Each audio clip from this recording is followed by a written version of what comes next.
In this video, we're going to take a look at the new Fluke 710 milliamp loop valve tester.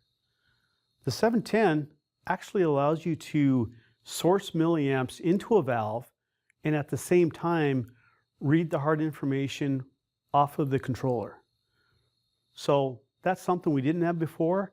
The 710 gives you the capability of recording signature information on this valve, do step tests, do bump tests, and also manual testing. So we'll go through some of that, and let's go ahead and get her set up.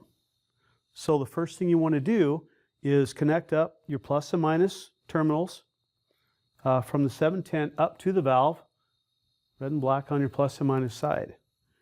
Once you have that set up, we can go ahead and configure the 710. All right, now that we know what the 710 is, let's go ahead and set it up to talk to this valve. So from the main menu, just click on the menu button, and that brings us to allow us to select the HART COM menu. And here we're going to set up the 710 to actually power the valve and talk to it.